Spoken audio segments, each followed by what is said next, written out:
They whistled their way into television history, with no explosions, no laugh tracks, and no color for the first 5 years.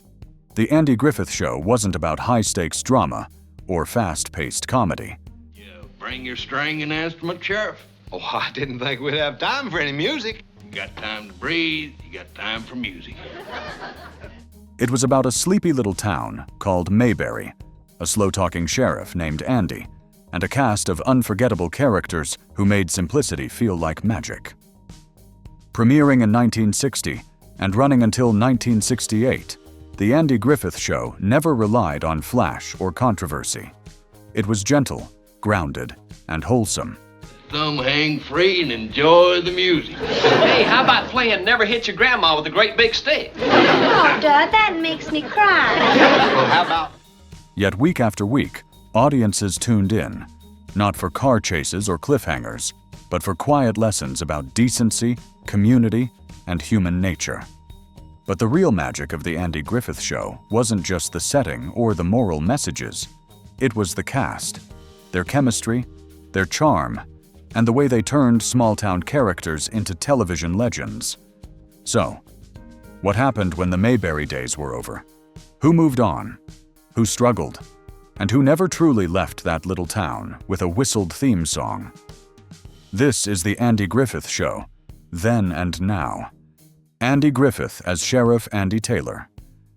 The heart and soul of Mayberry, Sheriff Andy Taylor was the calm in the storm, the soft-spoken lawman with a big heart, a bigger smile, and a wisdom that never came across as preachy. Andy Taylor didn't need to shout to be heard or fight to be respected. He solved problems with common sense, empathy, and a wry sense of humor, and that made him the moral compass of the series. Off-screen, Andy Griffith was a multi-talented performer, a classically trained musician, a comedian, and a dramatic actor. Born June 1, 1926, in North Carolina, Griffith's first big break came with his monologue, "What It Was Football," and his star rose quickly after that. The Andy Griffith Show wasn't just his namesake. It was his creation, his vision, and his home. Viewers came for him, slipping through the woods. Julie kept behind them all and never lost his arrow for us. He had a hand in everything. Casting, scripts, even the tone. He made Mayberry feel real because, in many ways, it was modeled after his own small-town upbringing. After the show ended, Griffith had a second act, perhaps even a third. He stunned audiences in 1983 with his chilling performance in Murder in Coweta County, then reinvented himself again with Matlock, where he played a wise Southern lawyer from 1986 to 1995. But personally, Griffith's life wasn't always Mayberry perfect. He dealt with health issues, including Guillain-Barré syndrome in the 1980s, and he faced the heartbreaking death of his son, Sam, in 1996. Andy Griffith passed away on July 3, 2012, at the age of 86. He was buried the same day, in a private ceremony, just hours after his death, true to his humble, private nature. But his legacy? It lives on, every time someone whistles that familiar tune. Don Knotts as Barney Fife. If Andy was the calm, then Barney Fife was the chaos. Nervous, overconfident, and hilariously underqualified, Deputy Fife was television's greatest comic sidekick. And Don Knotts made him unforgettable. Barney's single bullet and constant clumsiness should have made him a joke. But instead, he was beloved. Why? Because deep down, he cared. He was trying, and every now and then, he got it right. Don Knotts, born July 21, 1924, in Morgantown, West Virginia, had a rough childhood and found escape in performance. He honed his comedic chops in vaudeville and variety shows and brought impeccable timing and qualities to Barney Fife. Knotts won 5 Emmys for the role and deserved every one. He left the show in 1965 with a few appearances in later years to pursue film roles, starring in a string of comedies like The Ghost and Mr. Chicken and The Reluctant Astronaut. In a jailhouse down in Dixie, fighting crime and risky pistol packing Barney Fife. His career thrived, but he never quite shook Barney, and eventually he didn't want to. Later, he reunited with Griffith on Matlock and voiced characters in animated films like Chicken Little. Off-screen, Knotts was shy and deeply introspective, far from his nervous on-screen persona. He passed away on February 24, 2006, at age 81 from lung cancer complications. Andy Griffith was by his side in his final hours, saying, "He was the funniest man I ever knew." Barney Fife may have been a bumbling deputy, but Don Knotts? He was a comedy legend. Ron Howard as Opie Taylor, before Happy Days, before Apollo 13, before A Beautiful Mind. There was Opie. Ron Howard was just 5 years old when he first appeared as Andy's red-headed, wide-eyed son. But he wasn't just cute. He could act. Really act. And over 8 seasons, Opie grew from a precocious little boy to responsible young man under Andy Taylor's steady guidance. Ron Howard was born on March 1, 1954, into a showbiz family. His father, Rance Howard, was a working actor, and his mother, Jean, was an actress too. After the Andy Griffith Show, Ron skyrocketed to teen stardom as Richie Cunningham in Happy Days. Would you like to have a baby, Miss Crump? What kind of question is that, Opie? Would you? But his real passion? Storytelling behind the camera. As a director, he became one of the most respected in Hollywood.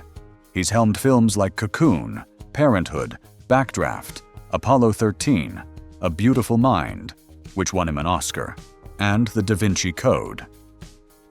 Despite his success, Howard has never turned his back on Mayberry. He's spoken often about how formative those early years were, calling Griffith a mentor and second father.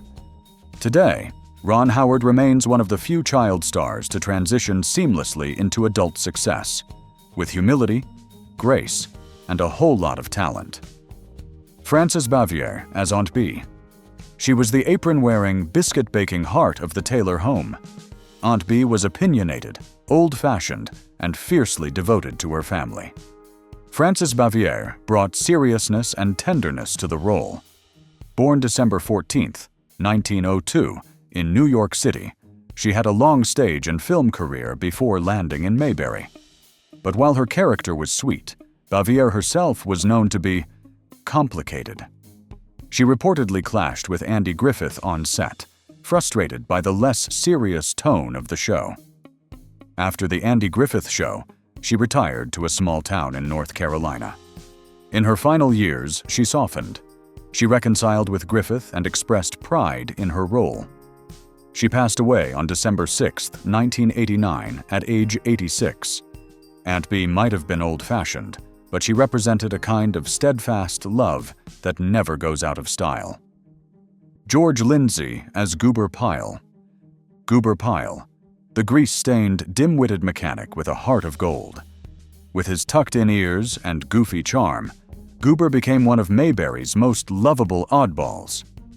George Lindseay stepped into the role after Gomer Pyle's departure and made it entirely his own. Born December 17, 1928, in Alabama, Lindseay brought authentic Southern warmth to the role. He stuck with the franchise even after the Andy Griffith Show ended, appearing in Mayberry RFD and countless reunion specials. Bart, quiet. They're doing it. Be quiet.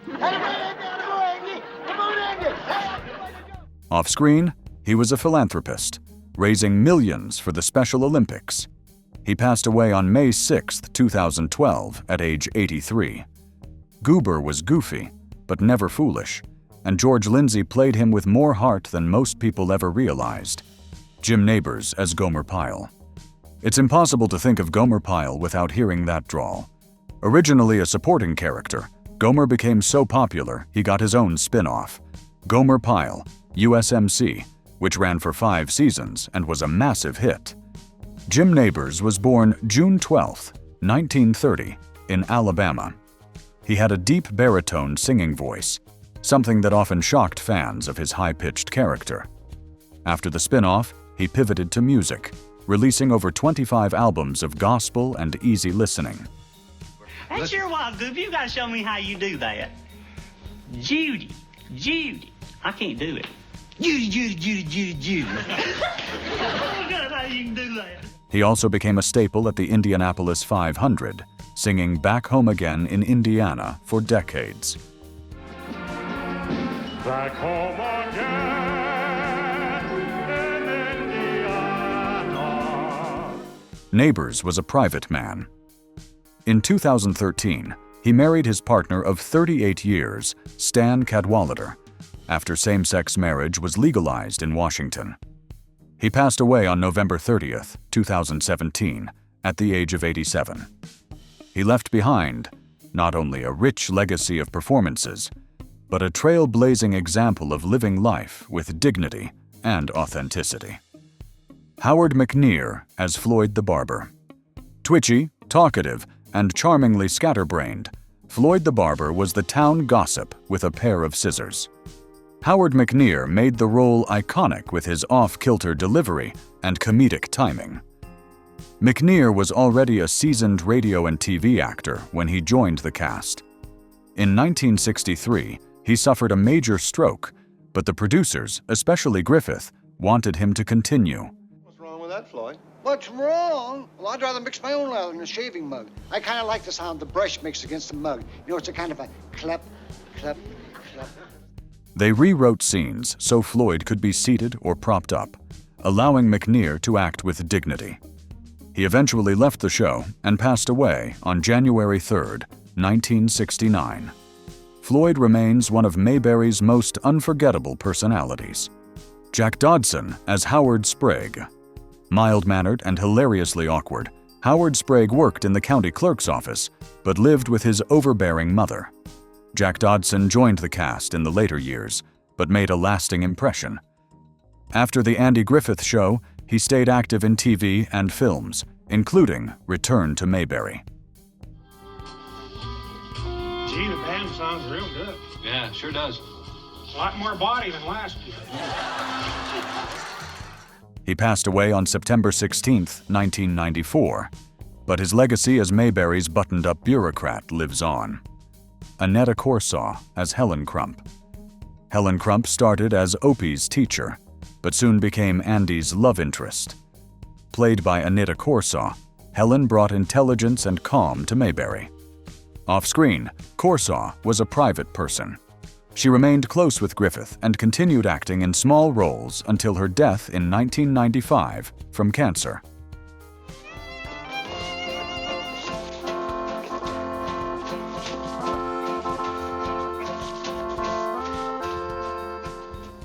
Her chemistry with Griffith added depth to the show's later seasons, and she remains one of Mayberry's most elegant ladies. So what made the Andy Griffith Show last? It wasn't flash, it wasn't fast, and it certainly wasn't edgy. It was kindness, community, simplicity. In Mayberry, the biggest problem might be a runaway goat or a failed fishing trip, but the solution was always human, always warm, and always grounded in connection. Decades later, reruns still air. New generations still fall in love. And that theme song still whistles its way straight to the heart.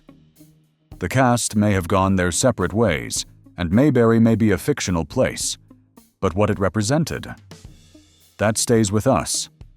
Thanks for watching. Be sure to like, comment, and subscribe for more deep dives into the shows that shaped our childhoods. Until next time, just whistle, and we'll find our way back to Mayberry.